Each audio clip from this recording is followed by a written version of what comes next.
രജനീകാന്ത് എന്ന് പറഞ്ഞാൽ ഒരു പ്രതിഭാസമാണല്ലേ, ഒരു മാമലയാണ്. അങ്ങനെ തർക്കമൊന്നുമില്ല. അതിനിടയ്ക്ക് രാഷ്ട്രീയത്തിലൂടെ നടക്കാൻ നോക്കി, രാഷ്ട്രീയ പാർട്ടി ഉണ്ടാക്കാൻ നോക്കി. ലാസ്റ്റ് പുള്ളിക്ക് മനസ്സിലായി ഇത് എളുപ്പമല്ല, കൈപൊള്ളുന്നു മനസ്സിലായി. അപ്പോൾ ആ പരിപാടി വെച്ചൊഴിഞ്ഞു. എന്തായാലും സൂപ്പർ സ്റ്റാർ രജനീകാന്തിന്റെ പിറന്നാൾ ആഘോഷത്തിന്റെ ആവേശത്തിലാണ് ആരാധകരും. മനേഷ് മൂർത്തി തമിഴ്നാട് പോയസ് ഗാർഡനിലെ രജനീകാന്തിന്റെ വസതിക്ക് മുന്നിൽ ചേരുന്നുണ്ട്. Manesh, good morning. അപ്പൊ ആഘോഷത്തിലാണ്, ആവേശത്തിലാണ്. വലിയ തിരക്കുണ്ടോ രാവിലെ? ആഘോഷങ്ങൾ എപ്പടി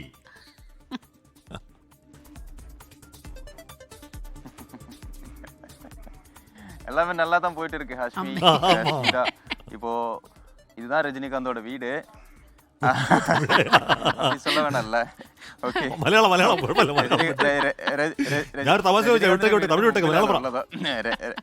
രജനീകാന്തിന്റെ വീടിന് മുമ്പിലാണ്. ഓക്കെ, രജനീകാന്തിന്റെ വീടിന് മുമ്പിലാണ് ഉള്ളത്. ഇദ്ദേഹം ഇവിടെ ഇല്ല എന്നാണ് നമ്മൾ മനസ്സിലാക്കുന്നത്. അദ്ദേഹം ജയിലർ 2-ന്റെ ഷൂട്ടിലാണ്. ECRലെ ഒരിടത്താണ്, അതായത് നമ്മുടെ പുതുച്ചേരിയിലേക്കൊക്കെ പോകുന്ന വഴിക്ക് ഉള്ള എവിടെയാണ് ഷൂട്ട് നടക്കുന്നത്. അദ്ദേഹം സാധാരണ നിലയിൽ അദ്ദേഹം പിറന്നാളിൻ്റെ സമയത്ത് ഇവിടെ ഉണ്ടാകാറില്ല. ആരാധകർ ഒരുപാട് വരുന്നത് കൊണ്ട് തന്നെ അദ്ദേഹം ഇവിടെ ഉണ്ടാകാറില്ല. ഏതെങ്കിലും ഒരു ആത്മീയ കേന്ദ്രത്തിലോ അങ്ങനെ എവിടെയെങ്കിലും ക്ഷേത്രത്തിലോ ഒക്കെ ആയിരിക്കും അദ്ദേഹം ഉണ്ടാകും. പക്ഷേ ഇന്നിപ്പോൾ ജയിലർ 2-ന്റെ ഷൂട്ട് ഉള്ളത് കൊണ്ട് തന്നെ അദ്ദേഹം ചിലപ്പോൾ ഇവിടേക്ക് വരാനുള്ളൊരു സാധ്യതയുണ്ട് എന്നാണ് നമുക്ക് മനസ്സിലാക്കാൻ സാധിക്കുന്നത്. ആരാധകർ ഉണ്ട്, പല ഘട്ടങ്ങളിലായി അല്ലെങ്കിൽ പല സമയങ്ങളിലായി ആരാധകർ ഇവിടേക്ക് ഇങ്ങനെ എത്താറുണ്ട്. ഈ പറഞ്ഞ രജനീകാന്തിനെ സംബന്ധിച്ച്.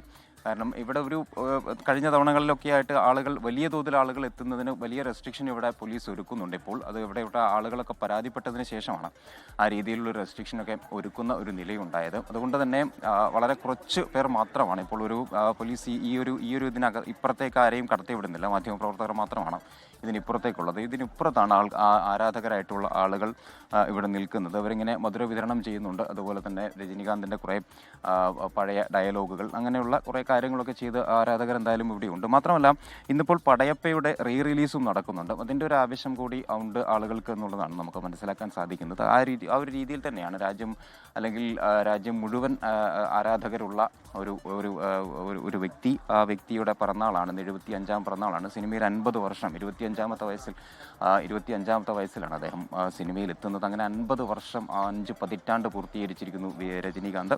അതിൻ്റെ വലിയ ആവേശമുണ്ട്. പക്ഷേ എന്തായാലും വീടിന് മുമ്പിൽ ആരാധകർ വളരെ കുറവാണ്. മറ്റിടങ്ങളിലൊക്കെ വലിയ തോതിൽ അദ്ദേഹത്തിൻ്റെ പിറന്നാൾ ആഘോഷം നടന്നുകൊണ്ടിരിക്കുകയാണ്. ആഷ്മി, സ്മിത.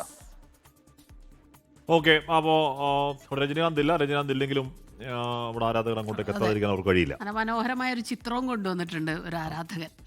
ലോകത്തെവിടെയായാലും ഏത് സമയത്തും 24 വാർത്തകളും ഓഗ്മെന്റഡ് റിയാലിറ്റി പാക്കേജുകളും എക്സ്പ്ലെയിനറുകളും വിശദമായി കാണാൻ ഞങ്ങളുടെ YouTube ചാനൽ നിങ്ങൾക്ക് സബ്സ്ക്രൈബ് ചെയ്യാം.